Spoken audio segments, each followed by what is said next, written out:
So the Game Awards 2025 wrapped 2 days ago, and holy balls, man. Clair Obscur Expedition 33 basically swept the floor with 9 freaking wins. I'm genuinely happy about that. But then, The Last of Us Season 2 grabs Best Adaptation like it's nothing. And the only thing that pops in my mind is like, I'm gonna be a dad meme. Already to have that as a dialogue should not make you not be able to even win any type of award. So that was definitely rigged. And the Game Award goes to The Last of Us Season 2! Oh, come on! And Donkey Kong Bananza winning Family Game? What actual fuck is going on here? Like, why? Anyway, stick around because I'm gonna break down why half the show legit felt rigged. Why Jennifer English deserved best performance even if my soul wanted Charlie Cox. So, anyway, let's start. So, Clair Obscur, 9 trophies, Game of the Year, amazing narrative, art, score, you name it, it has it all, right? And they won, and honestly, no cap. I finished it a few days ago, and it really made me feel that I was playing old school Final Fantasy style with the combat, the moves, like the whole party thing. And something I really liked was the ability to block incoming attacks. It was like I was being like 7 to 12 again, sort of around that age, except now I pay taxes. Anyway, the overworld, that's what I call it, pure nostalgia. The PS1 vibes with modern polish. Something Square can take notes from. Because this is initially how I wanted Final Fantasy VII Remake to be, though. He's got a point. Anyway, the story of Clair Obscur is beautiful and brutal at the same time. It's dealing with a family grieving a loss, a mysterious paintress erasing numbers. Some designs are kind of creepy, where others you think, you can actually buy a little plushie from it. The characters breathe and the dialogue hits, and genuinely the stakes feel real at times. Only thing that kind of bothered me personally was the constant singing throughout the entire game. Although I think it's beautiful because I really love like opera and that kinds of stuff, like classic music, but I don't need to hear it on loop. Although at times, yeah, sure, they changed it up a bit here and there, but there's so much singing in this game. And that's my only nitpick, which might knock off, let's say, 1% of the 100% this game is for me. So yeah, overall, it's still an A+. So let's just say it was an 11 out of 10, now a 10 out of 10, just to give you guys a visualization of my number. But still, amazing game and absolutely well-deserved. Now for the stinkers. So The Last of Us Season 2 wins for Best Adaptation. Fuck. I said it a couple of days ago, or maybe like a week ago now, like I made a video or prediction video of whom would like walk away with the awards. So HBO's, wrote the most cringe dialogue I've ever witnessed in a TV show, as I already mentioned it. Somehow, I knew when the names were going to pop up on screen, it was going to be The Last of Us. And when it did, I genuinely burst out of laughter because it was so absolutely predictable.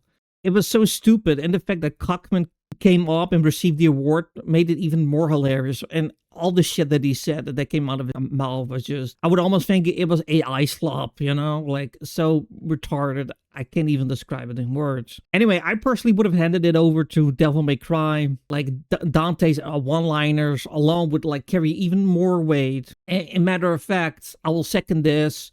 The Minecraft movie even deserved it way more than The Last of Us. As I said in my prior video, that one of those deserved the reward more. But nope, they gave it to The Last of Us, obviously. Now for Donkey Kong Bananza, grabbing the Family fucking Game Awards? I mean, come on, guys. Like, we literally had a split fiction in there. No. Split fiction had people cosplaying, memes were like flooding Twitter, X. But somehow Bananza strolls in like, surprise, I'm wholesome. Few graphics, sure, but no popularity, like 0. So that felt absolutely cooked. So that was like 2 strikes in a short amount of time. So ring, ring, ring.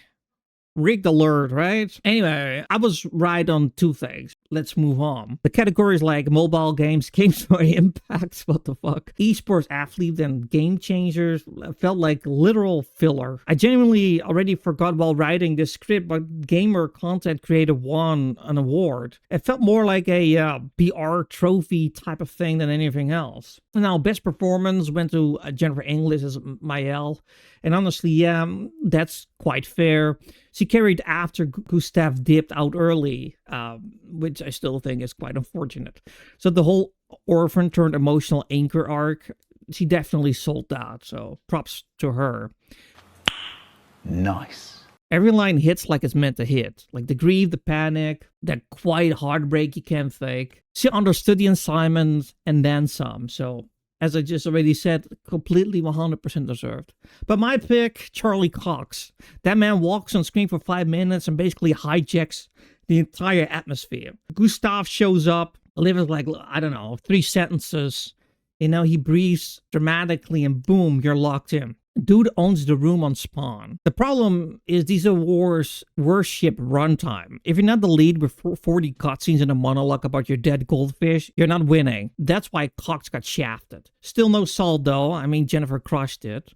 Just wish we got more Gustav instead of, surprise, he's gone a couple of hours into the story. Although I do understand the reason why he died, but still, I personally would have preferred more of his character, seeing him more. So who knows, maybe a sequel, huh? Anything is possible.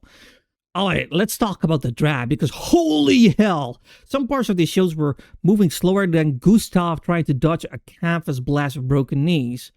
All the filler awards, the mobile game, games for impact, esports athlete, yeah, clap, clap, clap. Here's your trophy, now move along. These segments feel like the junk food of the show. You eat it, regret it immediately, and then forget what it tasted like 5 minutes later. I swear I blinked once and suddenly some random mobile anime horse game won something. Could not care less. But then the show wakes up. The reveal is where the blood really starts pumping through our gamers' veins. Divinity comes back swinging, and I absolutely love that cinematic. Holy shit. It was like some sort of H.R. Giger / Lovecraft type of thing. Absolutely love that. Venom Blade Zero looked like a fever dream with sword physics. Mega Man Duel Override, although not for me personally, but I could definitely understand the hype for some gamers that Capcom finally brought back the Blue Robot. And a couple of new IPs that actually looked fresh instead of studio leftovers reheated for holiday sales. My standout, and one I will definitely play, is of course Resident Evil Requiem. Yes! Yes! Holy hell, one of my favorite characters of all time makes a return as a much older character. Leon S. Kennedy, baby. The fact we can play these two characters, an old school we love, and cherish a new kid on the block, so to speak. Yeah, that really got me sit right up. Those were the moments where the entire chat exploded if you were there in the live stream. The only times during the show where everyone collectively stopped doom scrolling. The second the trailers hit, the whole thing felt like an actual celebration instead of a corporate spreadsheet with spotlights. Honestly though, the surprises saved the night. Without them, there would be like zero hype or any type of fucking pulse in my veins. Just a long commercial break with trophies thrown at whoever showed up. So here's my final verdict straight up. Clair Obscur absolutely fucking nuked it. Every trophy justified. So absolutely no complaints there. The Last of Us Season 2 winning, rigged on a silver platter, and the instant reminder of I am going to be a dad is hanging around me like a freaking cloud. Bananza, bro, I'm still laughing. Half these awards feel like they were pulled out of a hat backstage 5 minutes before showtime. My vote barely matched the winner, and honestly, to me, that says enough. But hey, the games themselves, they're still worth checking out. And I want to know your take now. Should Charlie Cox have snagged that award? Was Bananza secretly cooking behind the scenes? Or are we all just living in a timeline where nothing makes sense anymore? Drop your opinions down below. Hit like if your team this show was cooked. And subscribe if you're not already part of this beautiful crew. Views and subs are rising, so let's keep climbing, baby. I'll see you next time. Probably yelling into the void about another franchise being budgets. Catch y'all in the next video.